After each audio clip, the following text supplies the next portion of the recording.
They didn't wait for a trial. There was no courtroom, no judge, no sentence read aloud, only a crowd. It started with whispers, then shouting. A door forced open, hands grabbing her arms.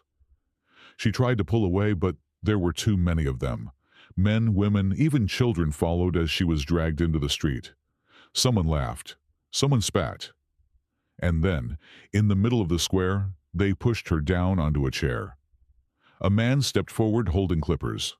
The noise was louder now, cheering, chanting, calling her names she had never heard before. Traitor. Whore. Enemy lover. She didn't scream when the first lock of hair fell. It dropped slowly, almost gently onto the ground, blonde strands against the dust. Then more followed, clumps of it, falling, piling up at her feet as the machine buzzed across her scalp. People watched like it was a show. Some took photos. Others brought their children closer, to see, to remember. By the time they were done, her head was bare, but it wasn't enough. They painted symbols on her skin. Some forced her to stand. Others pushed her forward, parading her through the streets like a warning. This is what happens. This is what you get. Her crime? She had fallen in love with the enemy. Or at least, that's what they said. Because in the chaos after World War II, when Europe was trying to rebuild itself from ruins, justice didn't always look like justice. Sometimes it looked like revenge. And it didn't just happen in one town, or even one country. From France to Norway, from Netherlands to Denmark, thousands of women were accused of the same crime. Not espionage, not violence, not even collaboration in the way most people imagine it, but something far more personal. They called it horizontal collaboration, relationships with German soldiers, sometimes love, sometimes survival, sometimes something in between. Historians estimate that in France alone, around 20,000 women were publicly humiliated this way. Across Europe, the number grows even higher, though no one knows exactly how many, because many of these punishments were never recorded. They didn't need to be. The crowd remembered, and for those women, the punishment didn't end when the war did. It followed them, in silence, in shame, in the way people looked at them long after the shouting stopped. But here's the question no one asked back then. Were they really traitors? Or were they simply the easiest ones to blame? Because when the war ended, Europe needed justice. But what it often chose was something else entirely. The war in Europe officially ended in May 1945. Church bells rang. Flags appeared overnight in windows that had hidden them for years. People poured into the streets, laughing, crying, embracing strangers. After 6 years of occupation, fear, rationing, and death, the nightmare was finally over. Or at least that's how it looked. Because beneath the celebrations, something else was building. Anger.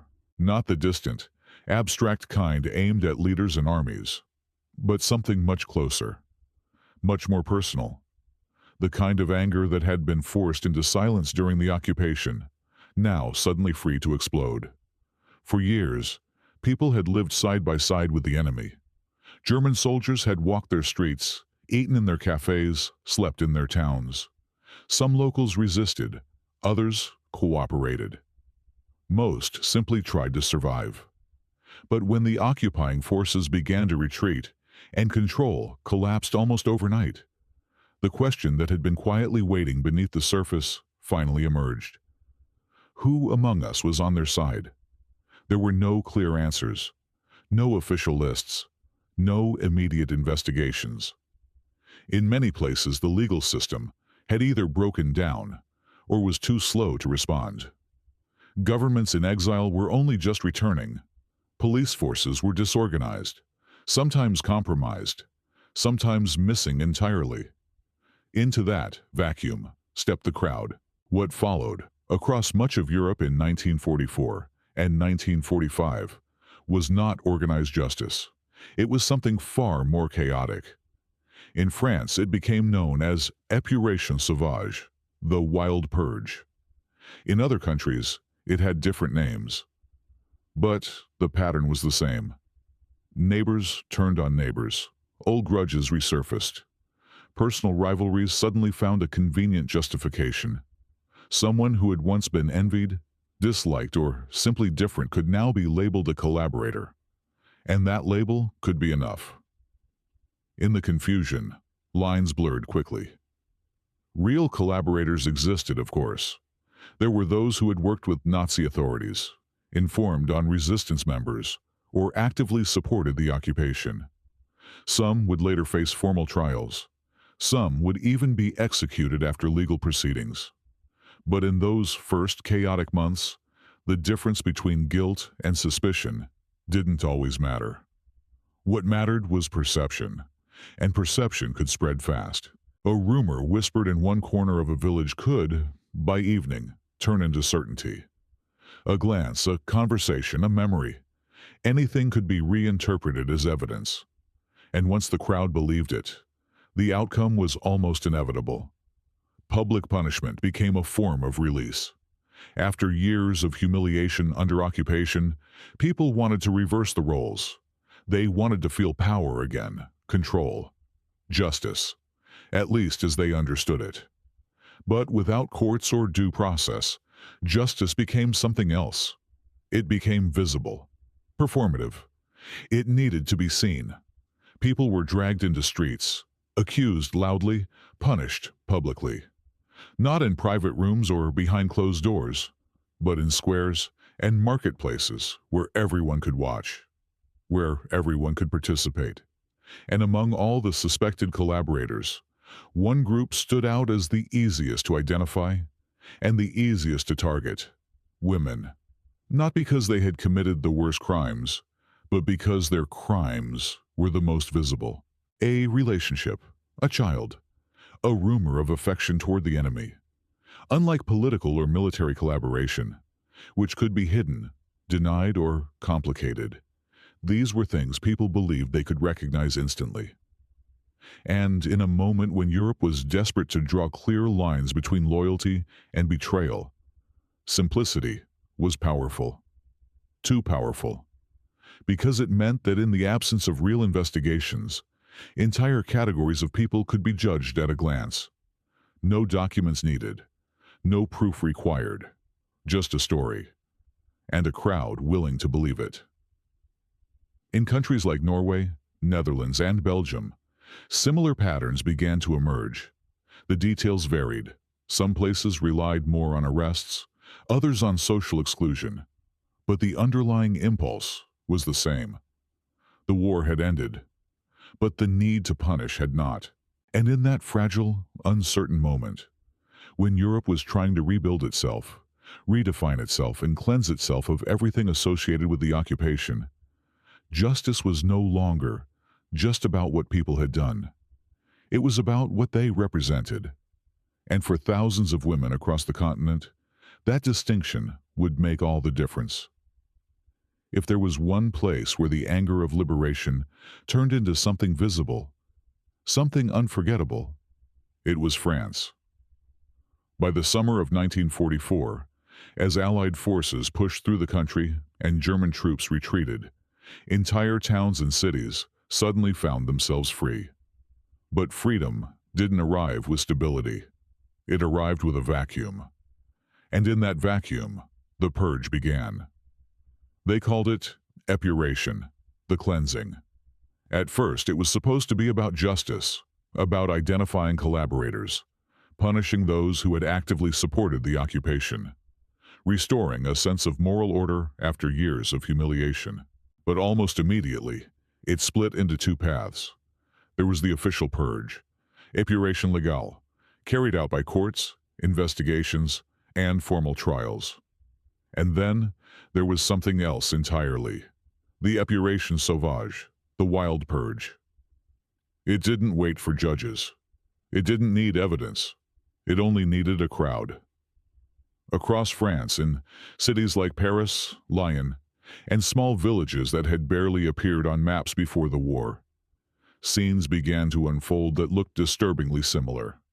People were dragged from their homes, accused in public, surrounded by neighbors who only days before had lived alongside them in silence. Sometimes the accusations were true. Sometimes they were exaggerated. And sometimes they were nothing more than rumors that had grown teeth. But once the crowd gathered, the outcome rarely changed. Among all those targeted, one group became the most visible symbol of betrayal. Women accused of having relationships with German soldiers. The punishments were immediate and public. They were brought into town squares, forced onto chairs, held down as clippers buzzed across their scalps. Hair fell in thick, uneven clumps, sticking to their faces, their clothes, the ground beneath them. It wasn't done quietly. It was done for an audience.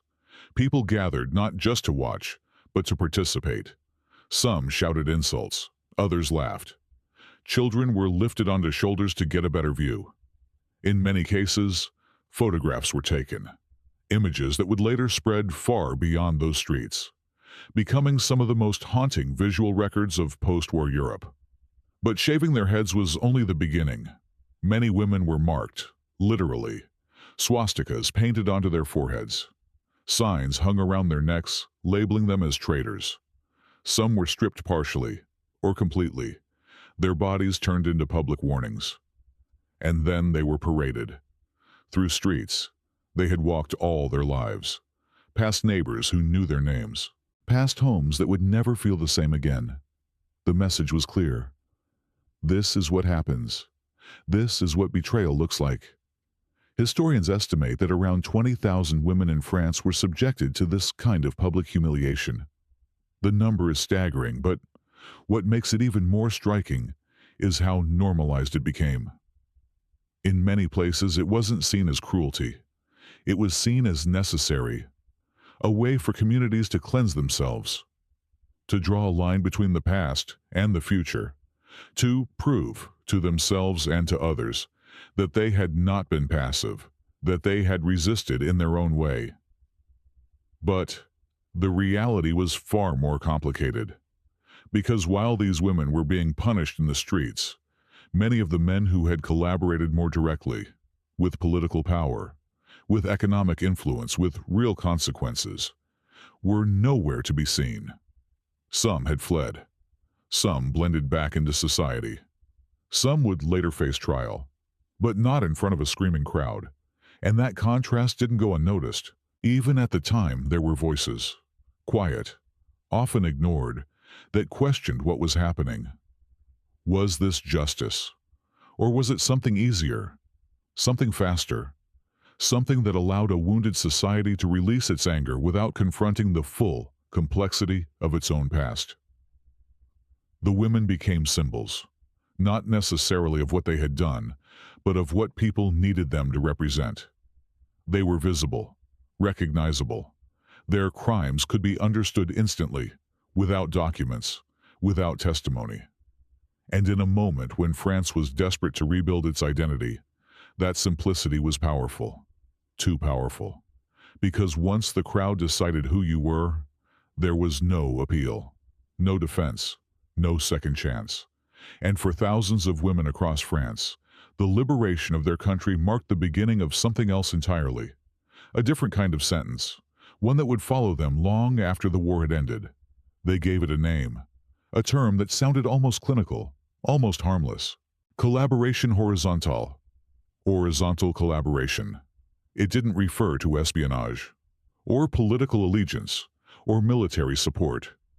It referred to relationships, intimate ones, between local women and German soldiers.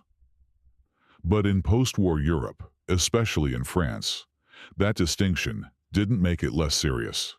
It made it worse. Because this wasn't just about helping the enemy. It was about crossing a line that people believed should never be crossed. Not in public, not in private, not at all. And yet, during the occupation, it happened more often than many were willing to admit. German soldiers were everywhere. They lived in towns, rented rooms in private homes, shared spaces with civilians who had no real choice in the matter. Over time, interactions that began as necessity sometimes turned into something else. Sometimes it was calculated. A woman might form a relationship with a soldier to gain access to food, protection, or basic security in a world where resources were scarce and survival was never guaranteed. Sometimes it was coerced. Power dynamics were impossible to ignore. A uniform carried authority, control, the ability to decide who got help and who didn't. And sometimes it was genuine, real affection, real attachment, even love. Historians have documented thousands of such relationships across occupied Europe, not just in France, but also in Norway, Netherlands, and beyond. In Norway alone, an estimated 50,000 women were involved with German soldiers during the war. But after liberation, nuance disappeared. The reasons didn't matter. The circumstances didn't matter. Everything collapsed into a single label: traitor. It was a word that simplified everything, a word that erased context, a word that made punishment feel justified. Because unlike other forms of collaboration, economic deals, political agreements, administrative cooperation, this one was visible in a way people could understand instantly. You didn't need documents. You didn't need witnesses. You just needed suspicion, a glance, a rumor, a memory of seeing her with him. That was enough. And once that label was applied, it spread quickly. Communities that had lived in silence during the occupation suddenly found their voice. Stories were retold, reinterpreted, reshaped.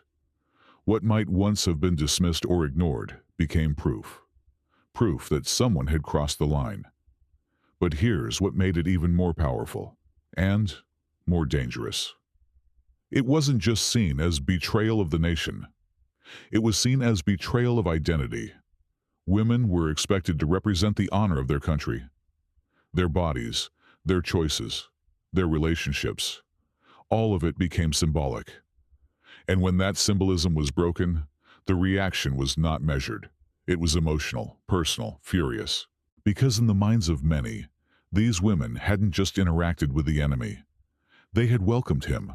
And that idea, whether true or not, was enough to ignite something deeper than anger.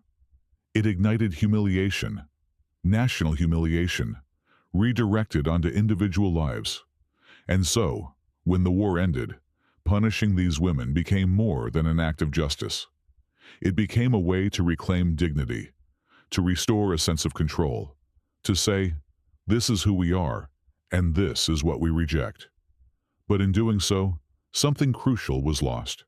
The complexity of human behavior in extreme conditions, the reality that survival often requires impossible choices, the fact that not every relationship was the same, not every story was simple, not every woman had chosen freely.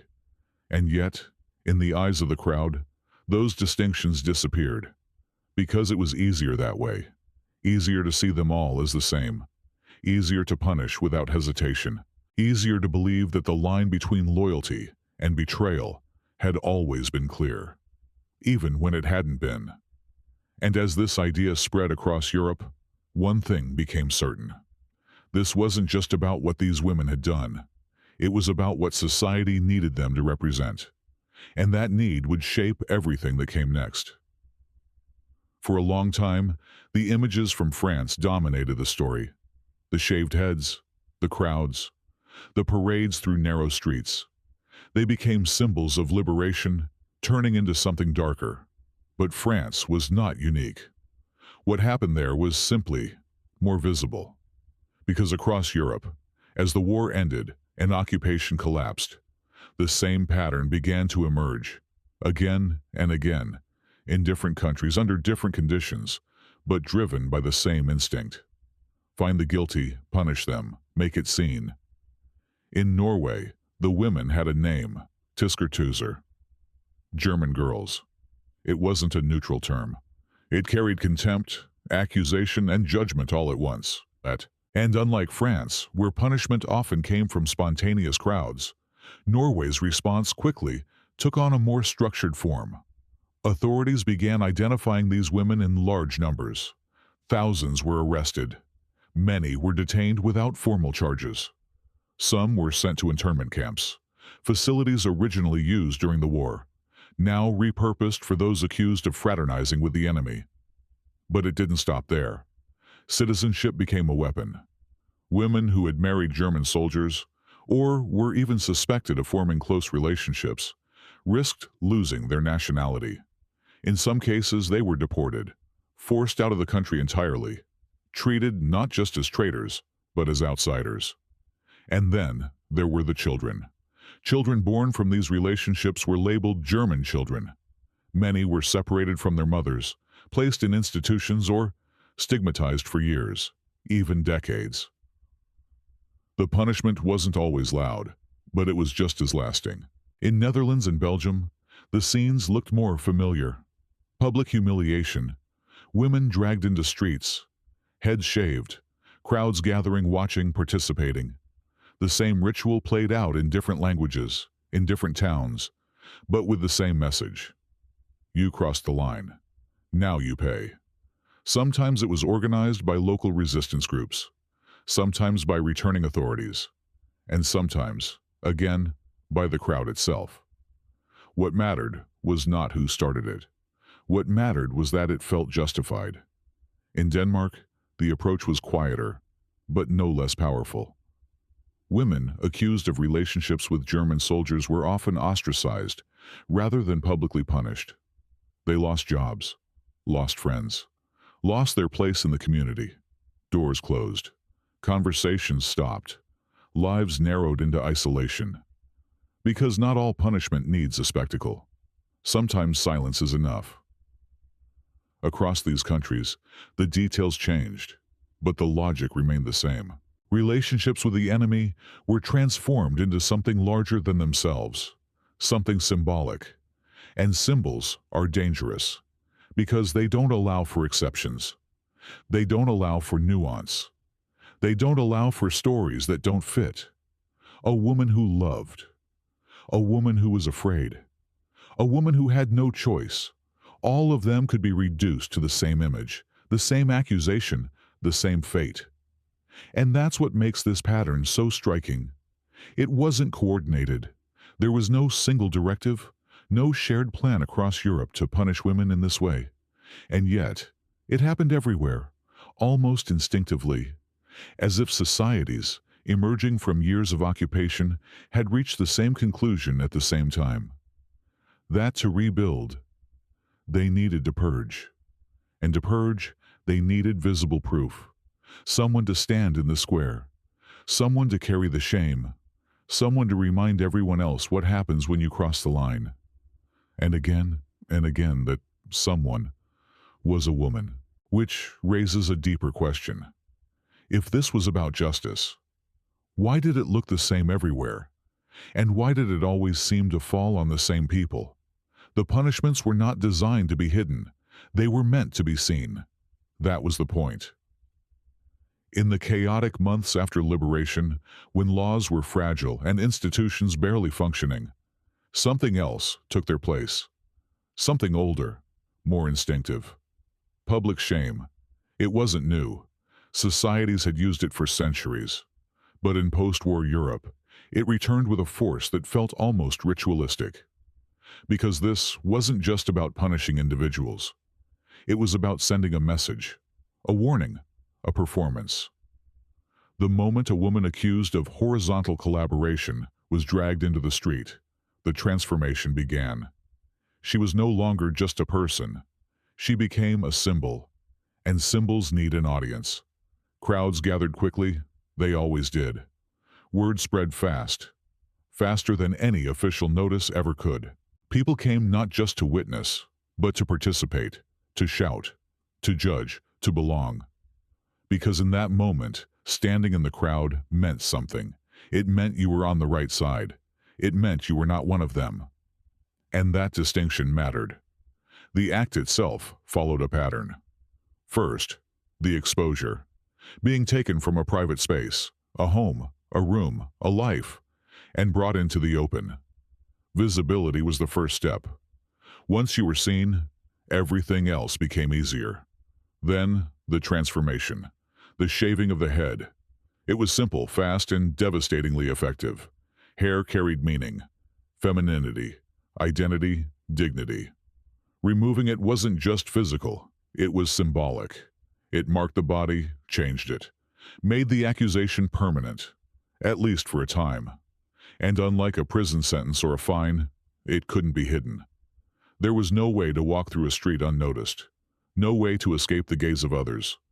You became your punishment. But it didn't stop there.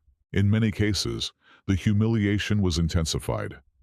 Bodies were marked with paint, swastikas drawn onto skin, words written across foreheads or chests. Signs were hung around necks, turning individuals into walking declarations of guilt. Some were forced to undress partially, sometimes completely. Not always for any formal reason, but because exposure amplified the message. It stripped away protection, left nothing between the individual and the judgment of the crowd. And then came the procession, through streets that were once familiar, past places that once felt safe, past people who now watched in silence, or worse, with approval. It turned punishment into spectacle, a moving display of what happens when someone crosses the line. But perhaps the most powerful part of this ritual was not what was done to the women. It was how others responded. The laughter, the cheering, the cameras. Photographs taken during these moments still exist today. Images that capture not just the victims, but the faces of those watching. Faces that don't always show anger. Sometimes they show satisfaction, relief, even joy. Because for many this wasn't cruelty. It was closure. A way to release years of fear, frustration, and powerlessness.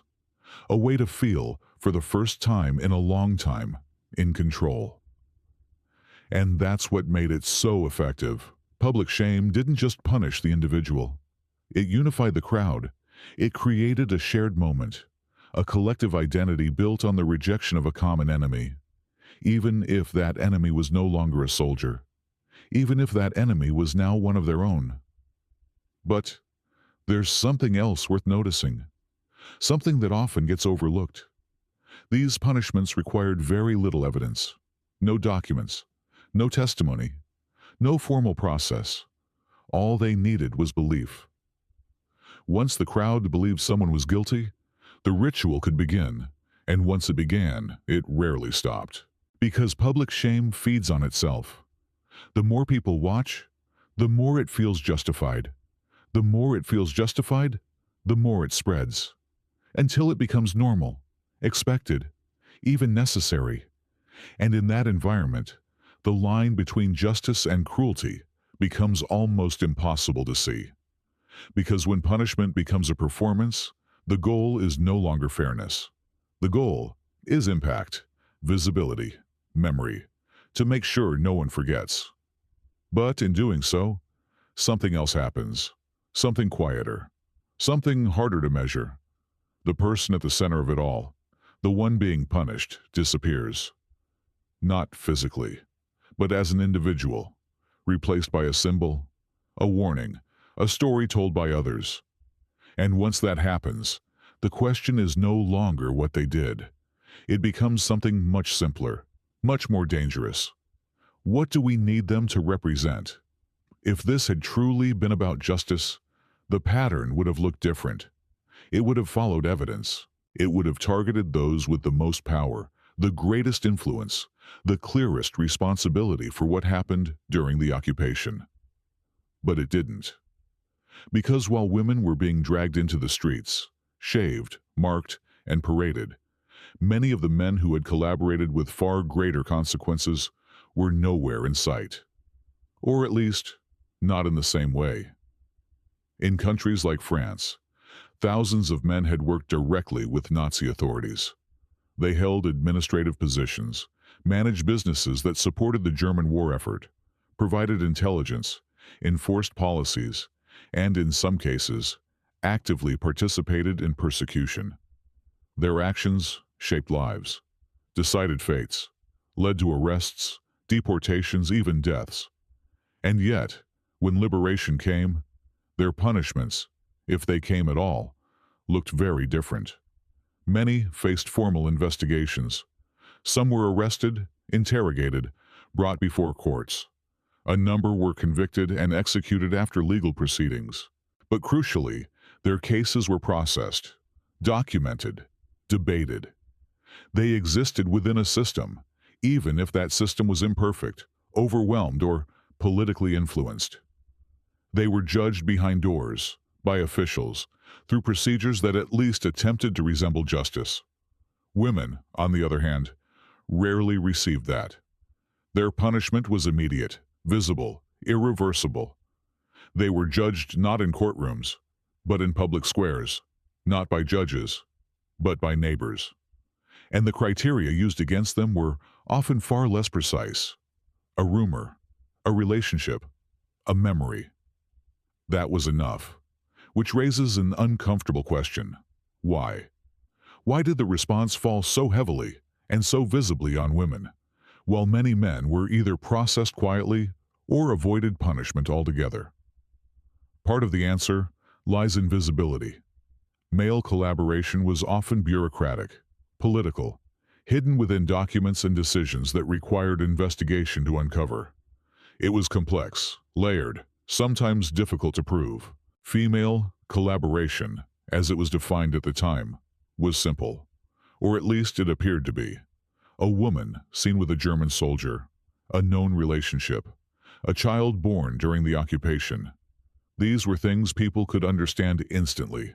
No files required, no testimony needed, just a story that made sense. And in a moment when societies were desperate for clarity, desperate to draw a sharp line between loyalty and betrayal, simplicity was powerful. But that's only part of it. The rest lies deeper, in expectations, in roles, in the way societies viewed women long before the war began. Women were often seen as symbols of national identity, of purity, of honor. Their bodies, their choices, their relationships were tied, whether they wanted them to be or not, to the image of the nation itself. So when those boundaries were crossed, the reaction was not just political. It was personal, emotional, furious. Because it felt like something intimate had been violated, not by the enemy, but from within. And punishing that violation became a way to restore control, to reclaim something that had been lost. But there was also something else at play, something more practical. Women were easier to punish. They were less likely to have power, protection, or the means to escape. They hadn't fled with retreating forces. They weren't hidden behind networks of influence or political connections. They were still there, in their homes, in their towns, visible, accessible, which made them ideal targets in a moment when anger needed an outlet. Because punishing them required no investigation, no confrontation with complicated truths, no reckoning with the broader reality that collaboration had existed at many levels of society. Instead, it offered something immediate, clear, satisfying, a way to act. And in acting, to feel justified. But that simplicity came at a cost, because by focusing so heavily on these women, societies could avoid asking harder questions about who had truly benefited from the occupation, about who had made decisions, about who had held power. It allowed a narrative to form, one where betrayal had a face, a visible one, a female one. And once that narrative took hold, it shaped everything that followed. Because if guilt could be defined so narrowly, then responsibility could be limited just as easily. And in that version of history, the story became easier to tell, cleaner, more comfortable, even if it wasn't entirely true. Which leaves us with a troubling imbalance. Men who made decisions that affected thousands were judged in silence. Women whose choices affected mostly themselves were judged in public. And the crowd never seemed to question the difference, because by then, the roles had already been assigned, and the performance was already underway. When the crowds dispersed and the shouting faded, the consequences didn't end. They changed shape.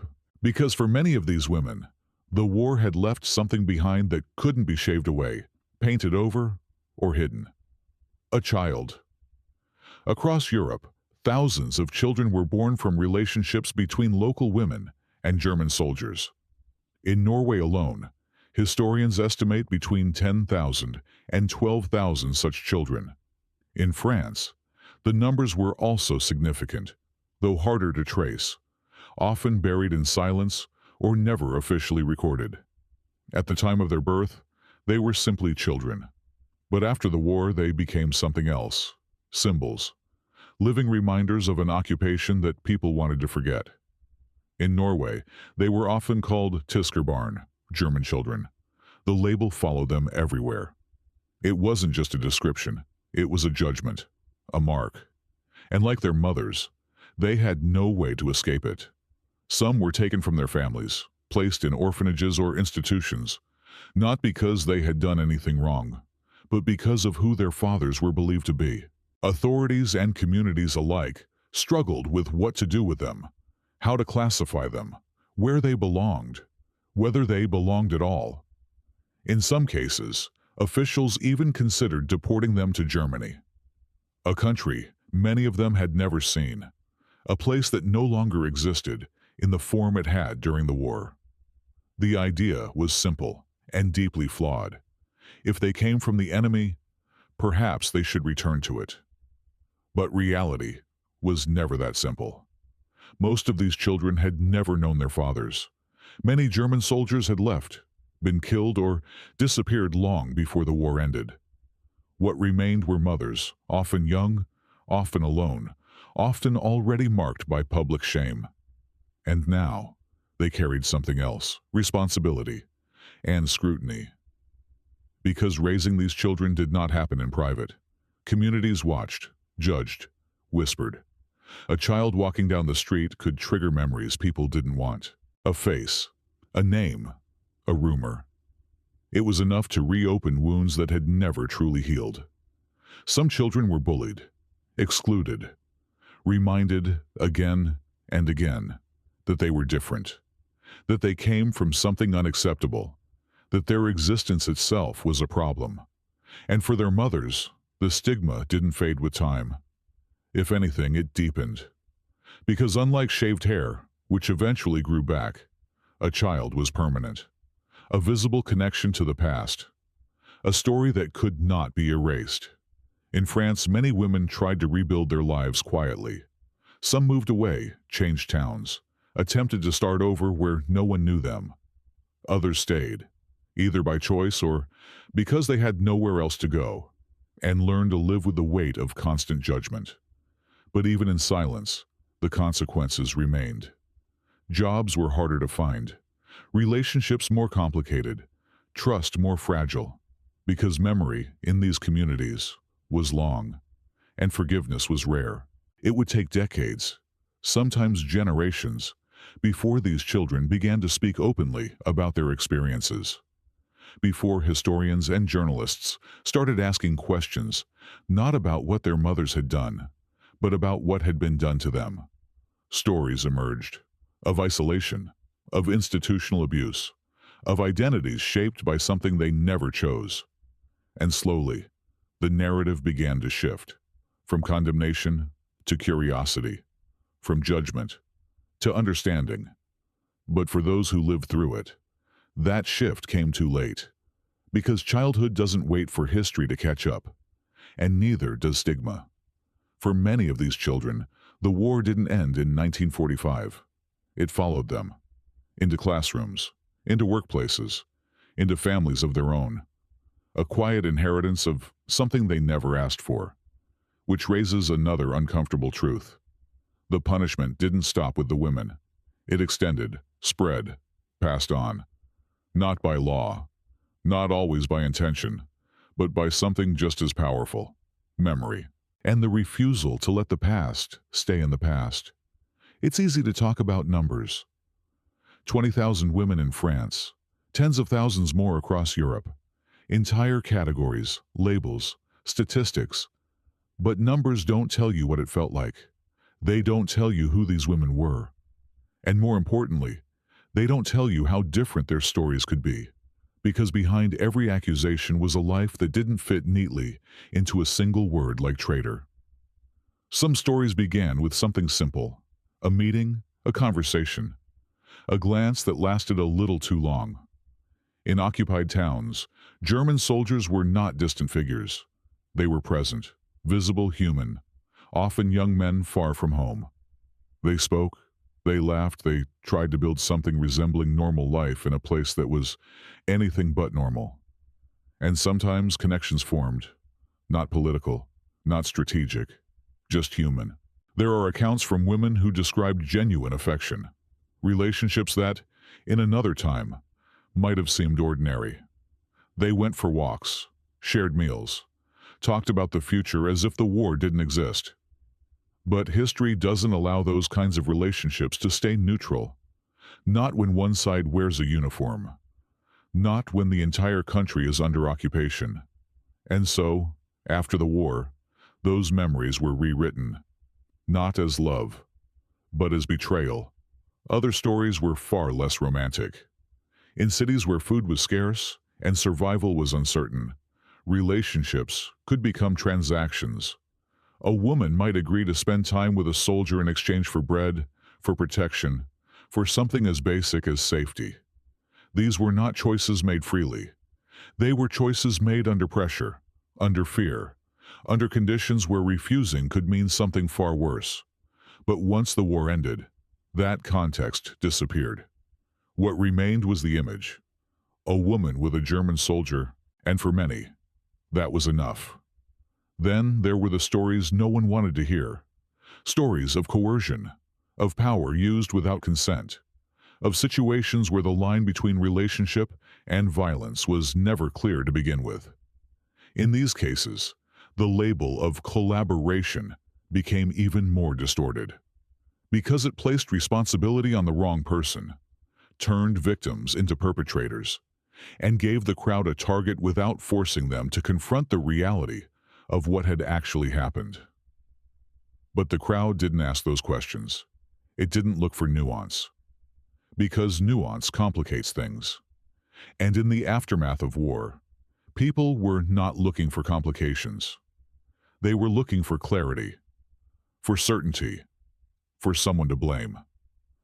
There are documented cases of women who had done nothing at all. No relationship, no contact, no connection beyond rumor or suspicion, who were still accused, still punished, still marked. Because once the process began, it didn't always stop at truth. It expanded, pulled in more names, more faces, more stories that fit the narrative. And once a story fit, it didn't matter if it was accurate. It only mattered that people believed it, that it made sense, that it satisfied the need to explain what had happened during those years of occupation. Because explanation matters, especially after trauma. People want to understand, to categorize, to separate the past into clear lines of right and wrong. But these stories resist that. They refuse to stay in one category. They blur the lines between choice and survival, between agency and coercion, between love and necessity. And that's what makes them uncomfortable.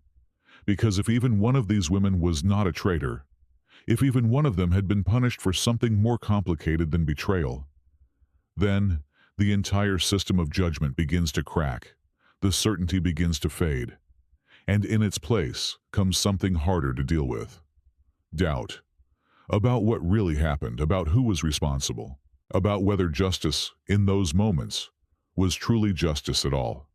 Which is why, for a long time, these stories weren't told. Or if they were simplified, edited, reduced to something easier to accept.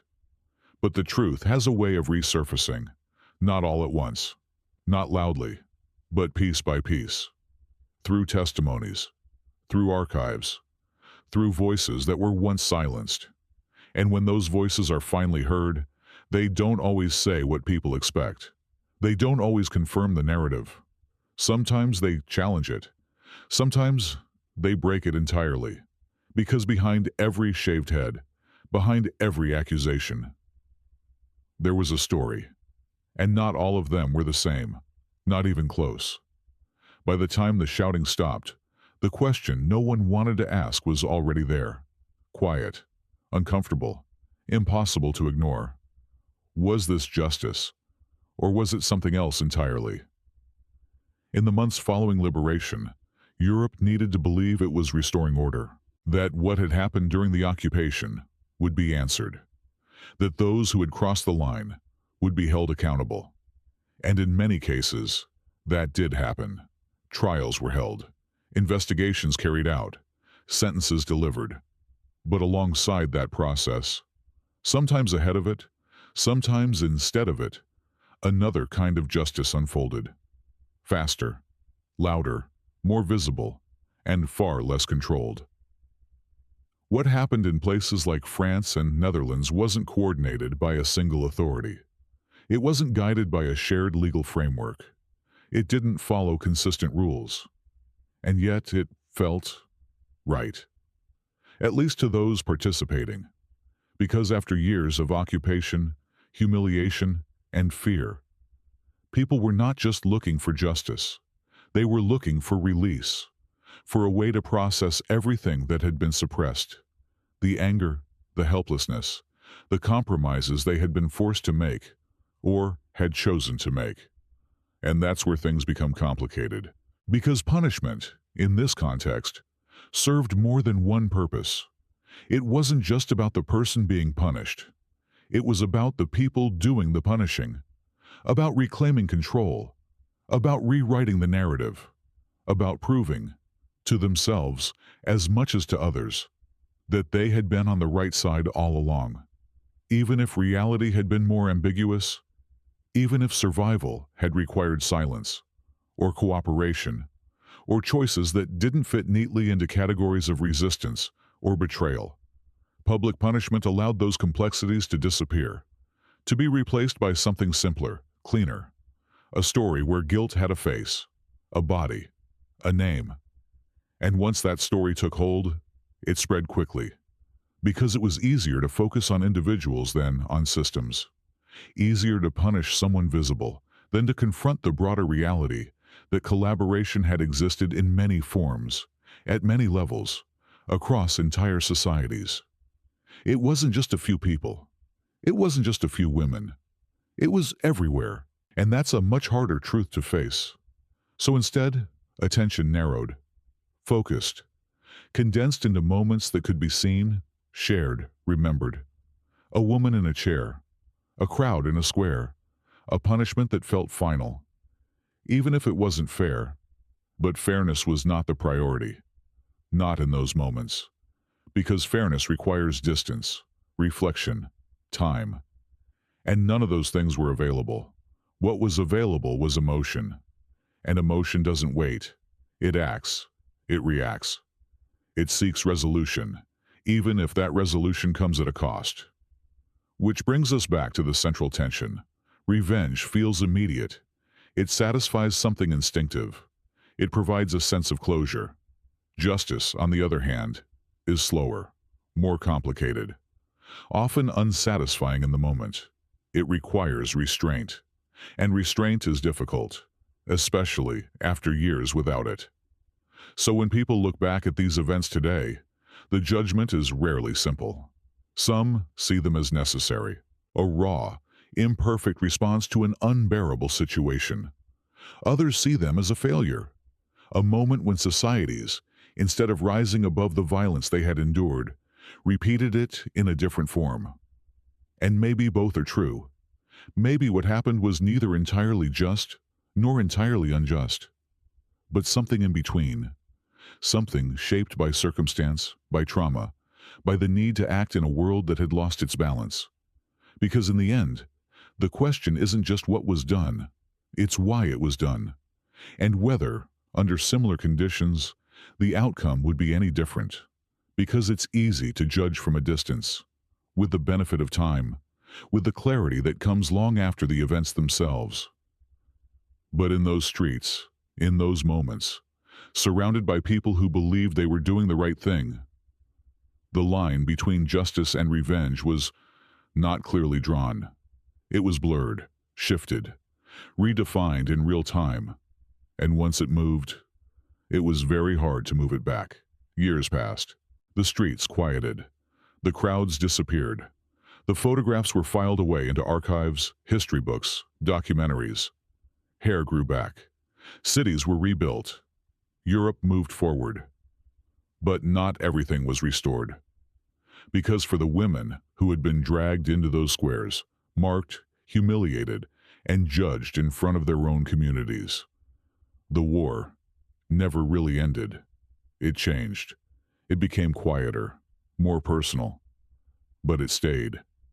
In the way people looked at them, in the conversations that stopped when they entered a room, in the opportunities that never came, in the lives they had to rebuild from something that could not be undone. Some left, moved to other towns, other countries, trying to escape the memory that followed them. Sometimes it worked. Often it didn't. Because even if others didn't know their past, they did. And that was enough. Others stayed, built new lives in the same places where everything had happened, walked the same streets where they had once been paraded, passed the same faces, older now, quieter, but not always kinder. And for many, there was no apology, no acknowledgement, no moment where someone said, "We were wrong." Because history rarely works that way. It moves on. It reinterprets. It softens some edges and sharpens others. But it doesn't always return to the people it left behind. Decades later, historians began to look at these events differently, to ask new questions. Not just what happened, but why. Not just who was guilty, but who was chosen to represent guilt. And slowly, the narrative began to shift. The women once labeled as traitors became subjects of study, of discussion, of debate. Their stories, once reduced to a single accusation, started to expand again. Complex, contradictory, human. Some had loved, some had survived, some had endured things they never chose. And some had simply been in the wrong place, at the wrong time when a story needed a face. Because that, in the end, may be the most important part of this story. Not what these women did, but what they represented. In a moment when Europe needed to reclaim its identity, to separate itself from the trauma of occupation, it searched for clear lines, clear answers, clear symbols. And it found them, in the easiest place possible. The most visible, the most vulnerable. Women. Which leads to a question that doesn't belong only to the past. A question that reaches beyond those streets, beyond that war, beyond that moment in history. If you had lived then, under occupation, under fear, under pressure to survive, to adapt, to make choices you never expected to face, what would you have done? Would you have resisted? Would you have complied? Would you have found a way to exist somewhere in between? And more importantly, if the war had ended and the crowd had gathered, where would you have stood?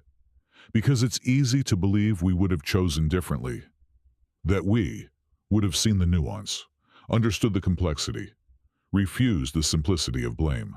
But history suggests something else, that in moments of chaos, of trauma, of collective anger, people don't always look for the truth. They look for someone to carry it. And in post-war Europe, that burden fell on thousands of women, not always because of what they had done, but because they were the easiest ones to blame.